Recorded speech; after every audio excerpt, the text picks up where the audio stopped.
Assalamualaikum warahmatullahi wabarakatuh. Alhamdulillahi haqqa hamdih wa syukru lillahi haqqa syukri. Asyhadu an la ilaha illallah wa asyhadu anna Muhammadan abduhu wa rasuluh. Allahumma salli fasallim wa barik ala Muhammad wa ala alihi wa ashabihi wa mawalah, amma ba'd. Hadirin jamaah salat isya dan tarawih Masjid Raudhatul Jannah yang mudah-mudahan dirahmati Allah Subhanahu wa taala. Malam ini kita berada di malam yang ke-28 Ramadan. Insyaallah Allah senantiasa memberikan rahmat dan karunia untuk kita semua, sehingga kita bisa menuntaskan ibadah Ramadan kita di tahun ini dengan sebaik-baiknya. Hadirin jamaah rahimakumullah, pada malam ini selama kurang lebih 15 menit kita ingin membahas soal bagaimana kita hidup saling menghormati dan menghargai. Pada tahun 9 Hijriah, pada waktu itu Rasul kita Muhammad sallallahu alaihi wasallam melaksanakan ibadah haji yang kemudian sama-sama kita kenal dengan haji wada atau haji perpisahan. Karena setelah Rasul haji pada tahun 9 Hijriah itu, Rasul balik ke Madinah, dan kemudian tidak lama setelah itu Rasul sakit sampai kemudian wafat di tahun 11 Hijriah. Nah, pada saat Rasul haji itu, para jamaah, di Padang Arafah, di hamparan Padang Arafah yang mungkin Bapak Ibu sebagian besar pernah menunaikan ibadah haji atau umroh, lalu kemudian sempat merasakan bagaimana hamparan Padang Arafah yang begitu luas, tempat berkumpulnya begitu banyak orang, bermunajat, berdoa, berzikir kepada Allah Subhanahu wa ta'ala. Nah, Rasul pada saat itu berpidato dengan pidato yang sangat mengharukan. Kata Rasul, ya ayyuhan nas, wahai sekalian umat manusia, inna rabbaka wahid, sesungguhnya Tuhan, inna rabbakum wahid, sesungguhnya Tuhan kalian itu satu, wa abakum wahid, dan sesungguhnya moyang kalian itu satu, yakni Adam alaihi salatu wassalam. Lalu kemudian dilanjutkan dengan kata-kata ala la afdala li arabiyyin ala a'jamiyyin. Kata Nabi, sungguh orang Arab itu tidak lebih baik daripada orang Ajam. Orang Ajam itu orang kampung. Wala a'jamiyyin ala arabiyyin. Dan sungguh orang Ajam itu, orang kampung itu tidak berarti lebih baik dari orang Arab. Wala ahmara ala aswada, dan tidak juga orang yang berkulit merah atau orang yang berkulit putih itu lebih baik daripada orang yang berkulit hitam. Wala aswada ala ahmar, dan tidak pula orang yang berkulit hitam itu lebih mulia daripada orang yang berkulit putih. Lalu di ujung hadis yang diriwayatkan oleh Imam Ahmad itu, Rasul mengatakan illat taqwa, kecuali ketakwaannya kepada Allah Subhanahu wa taala. Jadi pidato Nabi itu, para jamaah, adalah pidato kemanusiaan yang sangat dalam maknanya. Islam itu adalah agama yang sangat menghargai apapun status sosial, ekonomi, latar belakang keagamaan. Jangankan orang Islam sesama Islam yang harus dimuliakan, yang non-muslim saja dimuliakan begitu rupa. Dan Bapak Ibu kalau baca sejarah pemerintahan Nabi di Madinah itu kan bukan hanya orang Islam yang ada di situ. Ada Yahudi, ada Nasrani, ada kelompok-kelompok ahli kitab yang lain, dan semuanya dimuliakan oleh Rasul Muhammad SAW. Sehingga posisi Rasul itu sangat dihormati. Bahkan kalau kita baca tulisan Michael Hart, seorang Yahudi, nulis tentang 100 tokoh yang paling berpengaruh dalam sejarah umat manusia itu nomor satunya itu secara jujur ia mengatakan Muhammad Sallallahu Alaihi Wasallam. Sampai Michael Hart dalam pengantarnya itu mengatakan sangat mungkin karya saya itu akan memicu perdebatan pro dan kontra. Akan banyak dipertanyakan mengapa Muhammad yang nomor satu sebagai orang yang paling berpengaruh dalam sejarah perjalanan umat manusia itu. Kata Michael Hart, tapi sejujurnya Muhammad itu memang nomor satu dibanding yang lain-lain. Muhammad itu bukan hanya nabi, tapi Muhammad itu adalah juga seorang pemimpin politik, pemimpin pemerintahan, presiden kalau zaman sekarang kita mengenalnya, dari kota kecil yang kita kenal dengan nama Madinatul Munawwarah, kota yang sangat mencerahkan, yang sangat memajukan itu. Nah, hadirin kaum muslimin rahimakumullah, karena itu maka tidak berlebihan kalau kita mengatakan bahwa sesungguhnya agama kita itu adalah agama yang sangat memanusiakan manusia, menghormati sesama, memuliakan sesama.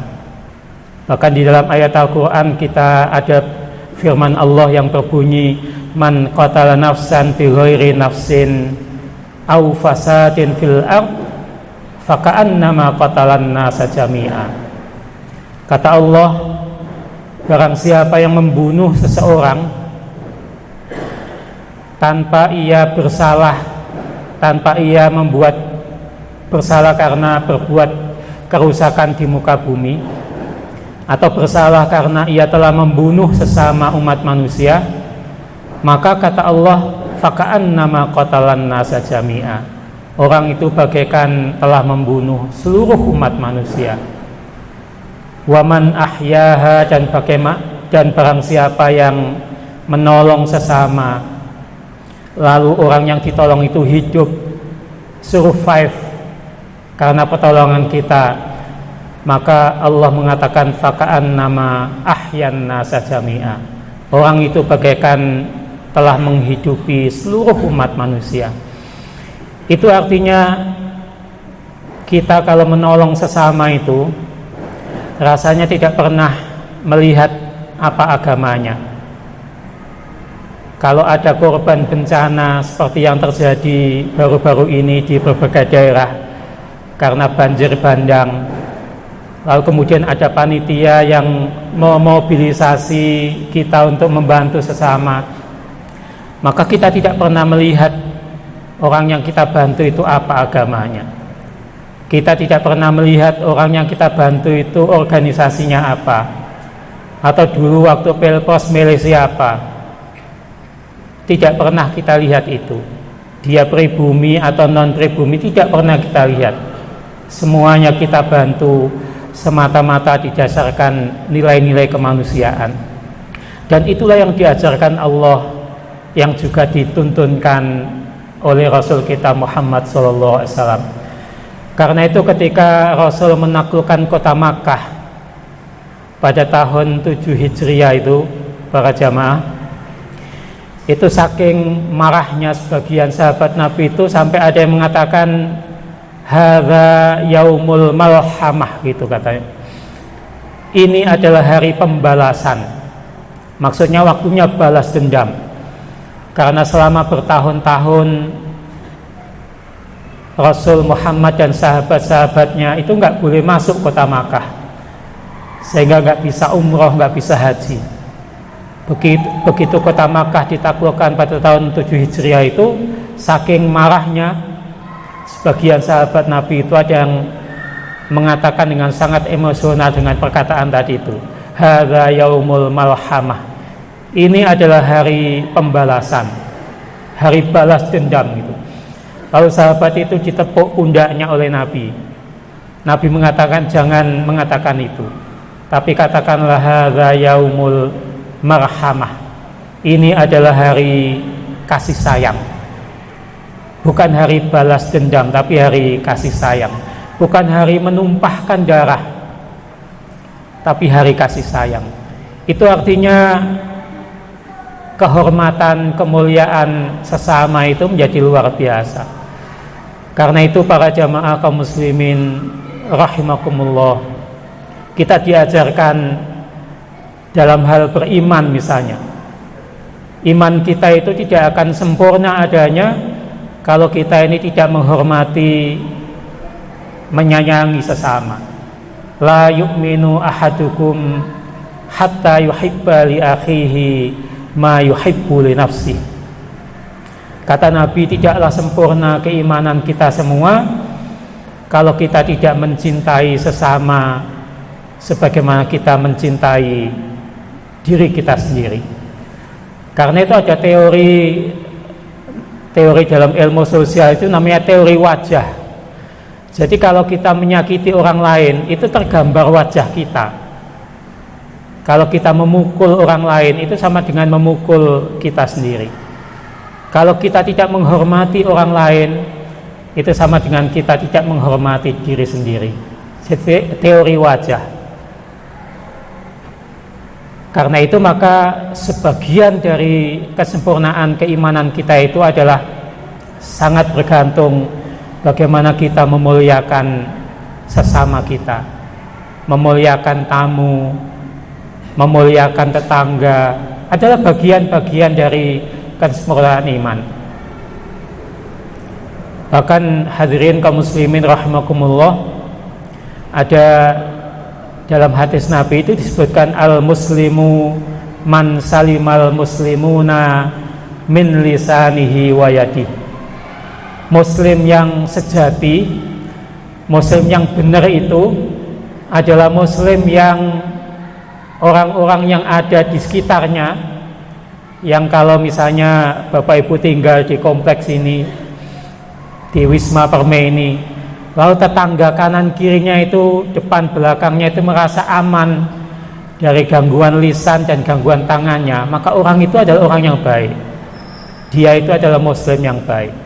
Al-muslimu man salimal muslimuna min lisanihi wa yadihi. Muslim yang baik itu adalah muslim yang tetangganya, kanan kirinya, depan belakangnya itu merasa aman dari gangguan lisan dan gangguan tangannya. Itu bagian dari ajaran-ajaran yang sangat penting supaya kita bisa memuliakan sesama.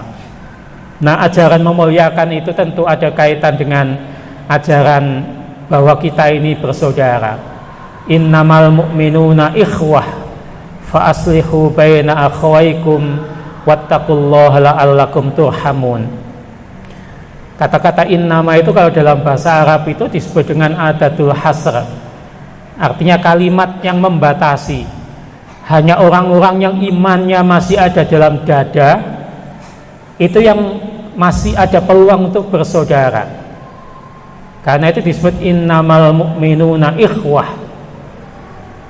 Orang-orang yang beriman itu bersaudara. Karena itu kalau ada di antara saudara kita yang sedang berselisih, sedang bertengkar, maka damaikan. Dan keimanan itu juga persaudaraan itu dikaitkan dengan rahmat Allah. Jadi bayangkan Ibu Bapak, kalau kita sama tetangga nggak rukun, nggak saling menghargai, kira-kira kalau ketemu seperti apa? Saling mencep apa saling salam kira-kira? Tentu suasananya akan beda. Tapi kalau kita saling menghormati, enak kita ketemu. Salam, salaman, senyum, enak. Tapi kalau kita tidak saling bersaudara, maka yang muncul adalah kebencian-kebencian, prasangka-prasangka. Maka karena itu ajaran yang memuliakan ini penting, menghormati sesama. Dulu almarhum Pak Malik Fajar, saya yakin Bapak Ibu kenal nama itu, mantan Menteri Agama, mantan Menteri Pendidikan Nasional. Itu pernah mengatakan, dadi wong Islamiku sing luas. Sing luas itu sing jembar wawasane, jembar pergaulane. Kalau kita ini luas, kata Pak Malik, itu kita akan menjadi luas. Jadi ada luas dan luas gitu ya. Saya pernah nulis di Jawa Pos, judulnya luas dan luas dalam beragama. Nanti kalau Bapak Ibu lagi nyantai di rumah, diketik luas dan luas dalam beragama, lalu ketik nama saya, akan muncul tulisan itu. Kalau kita ini luas pergaulan, luas wawasan, luas ilmu kita, pendidikan kita baik, seneng ngaji seperti ini, maka menghadapi orang yang berbeda pandangan dengan kita, itu kita menjadi luas, menjadi enak. Sholat subuh itu kan, kalau bicara kunut itu kan bagian yang masuk kategori ikhtilaf, yang diperdebatkan secara fikih. Ada yang pakai, ada yang nggak pakai. Dalam satu masjid ini mungkin ada yang begitu, ada yang pakai, ada yang nggak pakai. Tapi kalau wawasan kita itu luas dan luas, maka kita ini akan menghadapi perbedaan itu biasa saja. Tapi kalau kita ini kaku, maka orang yang berbeda itu dianggap musuh. He who is not with me is against me. Orang yang beda dengan saya adalah musuh saya. Lalu semangat saling menghargai, saling menghormati tidak ada, karena menganggap orang yang berbeda itu adalah musuhnya. Lalu kemudian ia ingin orang yang berbeda itu sama dengan dirinya. Nah, ini akan jadi persoalan. Karena itu maka ngaji kita seperti ini. Tadi saya dengar jadwal ceramahnya itu luar biasa ya, habis Isya, lalu kemudian ba'da subuh, menjelang buka ada enggak? Ada juga ya, luar biasa banyak. Mudah-mudahan ceramah-ceramah seperti ini enggak inflasi ceramah ya. Mudah-mudahan bisa menambah wawasan kita. Kalau wawasan kita bertambah, maka insya Allah kita akan luas di dalam beragama. Menyikapi perbedaan itu menjadi enak. Lalu muncul semangat respect atau saling menghormati, saling menghargai. Pernyataan yang seringkali disebut sebagai hadis, tapi ini bukan hadis Nabi. Pernyataan itu berbunyi ikhtilafu ummati rahmah. Perbedaan di kalangan umatku itu adalah rahmat. Tapi ada catatan dari Muhammad Asad, orang Austria, Hongaria, yang asalnya belum Islam lalu masuk Islam. Sebelum Islam itu namanya Leopold Weiss, lalu kemudian masuk Islam namanya berubah menjadi Muhammad Asad. Itu mengatakan ikhtilafu ummati rahmah, itu yang perbedaan itu akan menjadi rahmat.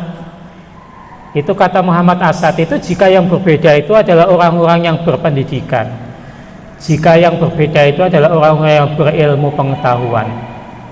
Tapi jika yang berbeda itu bukan orang yang berilmu pengetahuan, bukan orang yang luas tadi itu, istilah Pak Malik Fajar tadi itu, maka perbedaan itu akan melahirkan bencana, akan melahirkan kegaduhan.